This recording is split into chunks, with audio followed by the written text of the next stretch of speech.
Hello everyone, में आपका हार्दिक स्वागत है। इस वीडियो हम बात करने वाले हैं काफ़ी इंपॉर्टेंट टॉपिक के। टॉपिक कौन सा है? टॉपिक है लॉ ऑफ रिफ्रैक्शन। जो रिफ्रैक्शन के जो नियम हैं उनको हम जानने वाले कि रिफ्रैक्शन के नियम होते क्या हैं। तो यानी कि लॉज ऑफ रिफ्रैक्शन के बारे में हम पढ़ेंगे। Laws of refraction. तो इससे पहले रिफ्रैक्शन को जानने से पहले, लॉज को जानने से पहले हमें रिफ्रैक्शन को ही जानना पड़ेगा। रिफ्रैक्शन होता क्या है? तो देखिए, जब लाइट की रेखा एक मीडियम से दूसरे मीडियम में जाती है तो वो अपनी डायरेक्शन को चेंज कर लेती है। इसी चीज को बोलते हैं रिफ्रैक्शन। और ऐसा होता क्यों है? ऐसा इसलिए होता है क्योंकि जो ये मीडियम 1 है और मीडियम 2 है, दो अलग अलग मीडियम है, इनका रिफ्रैक्टिव इंडेक्स अलग अलग होता है। यानी कि आम भाषा में अगर मैं बोलूं तो आप समझ सकते हैं कि दो मीडियम है, एक मीडियम में लाइट जो है तेज स्पीड से जा रही है, एक में कम स्पीड से जा रही है। इस वजह से उसकी डायरेक्शन चेंज हो जाती है। तो इसी चीज को बोलते हैं रिफ्रैक्शन। रिफ्रैक्शन क्या होता है?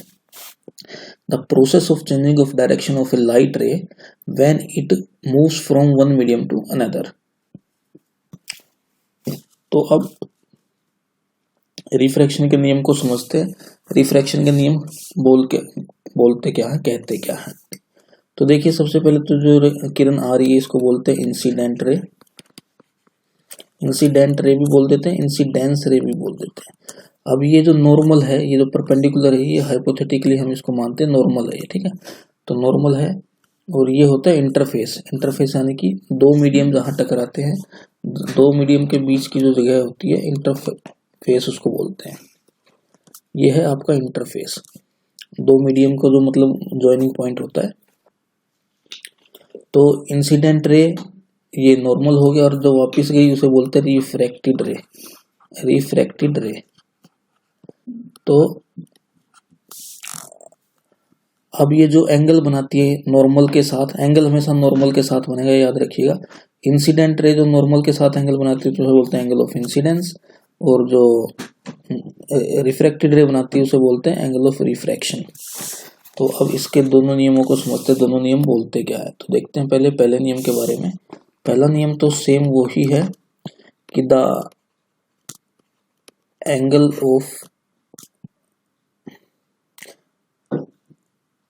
द इंसिडेंट रे, यानी कि जो किरण आई है, incident ray comma normal comma refracted ray, all lie in same plane. Same नियम रिफ्लेक्शन का भी। जब रिफ्लेक्शन होता है तो उसमें हम क्या बोलते हैं कि इंसिडेंट रे, नॉर्मल और रिफ्लेक्टेड रे तीनों एक ही प्लेन में लाई करेंगे, ठीक है, इन सेम प्लेन में लाई करेंगे। तो ये था लॉ ऑफ रिफ्रैक्शन पहला। अब दूसरा लॉ क्या होता है? दूसरा लॉ जो होता है उसको बोलते हैं स्नेल्स लॉ। रिफ्रैक्शन का जो दूसरा नियम होता है उसे बोलते हैं स्नेल्स लॉ, क्योंकि स्नेल्स ने इसको दिया था।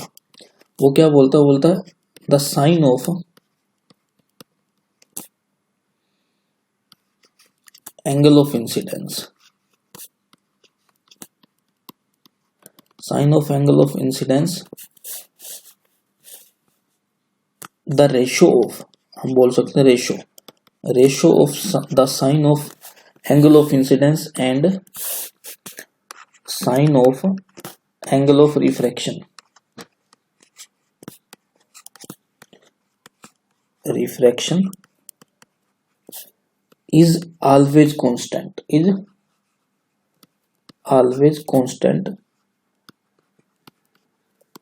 whenever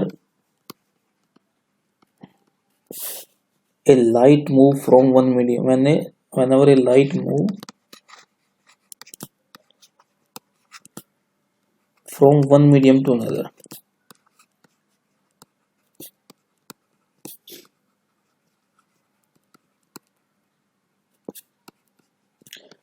यानी कि सिंपल सी बात है कि स्नेल्स लॉ बोलता है क्या? स्नेल्स लॉ बोलता है कि कभी भी रिफ्रैक्शन अगर हो रहा है, यानी कि लाइट की रे एक मीडियम से दूसरे मीडियम में जा रही है, तो उनके इंसिडेंट एंगल का साइन और रिफ्रैक्टेड एंगल का साइन का अगर रेशो ले लिया जाए तो हमेशा कांस्टेंट रहता है, और वो किसके बराबर होता है, वो बराबर होता है रिफ्रैक्टिव इंडेक्स के। अब इसी चीज को हम एक डायग्राम की मदद से समझते हैं। ये देखिए, ये इंटरफेस है दो मीडियम्स के बीच में, ये हो गया आपका इंटरफेस, ये चीज होगी इंटरफेस। ये मीडियम 1 है, ये मीडियम 2 है। अब लाइट की रे एक ऐसे आ रही थी, तो ये नॉर्मल है। अब नॉर्मल के साथ जो एंगल बनता है इंसिडेंट रहेगा, उसे बोलते हैं angle of incidence, angle of incidence. ठीक है, ये हो गया एंगल ऑफ इंसिडेंस।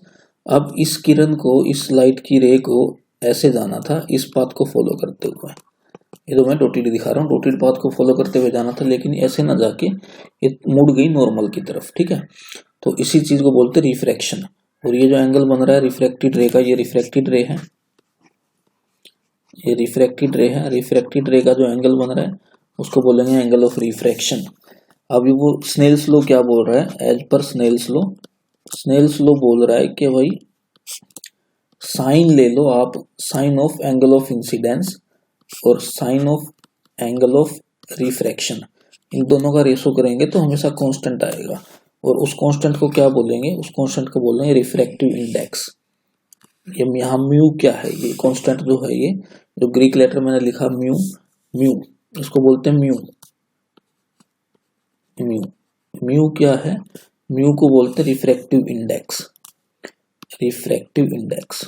इसके बारे में मैं बताऊंगा कि रिफ्रैक्टिव इंडेक्स होता क्या है और कैसे निकाला जाता है। तो स्नेल्स लॉ को समझना है हमने। स्नेल्स लॉ इतना ही है, दो नियम इसके हैं। पहला नियम बोलता है कि इंसिडेंट रे, रिफ्रैक्टेड रे और नॉर्मल तीनों एक ही प्लेन में होंगे। दूसरा नियम बताता है कि इंसिडेंट एंगल का जो साइन होगा और इंसिडेंट एंगल, रिफ्रैक्टेड एंगल का जो साइन होगा, अगर उसका रेशियो ले लिया जाए तो हमेशा कांस्टेंट आता है। और उस कांस्टेंट को क्या बोलते हैं, उस कांस्टेंट को बोलते हैं रिफ्रैक्टिव इंडेक्स, रिफ्रैक्टिव इंडेक्स बोलते हैं।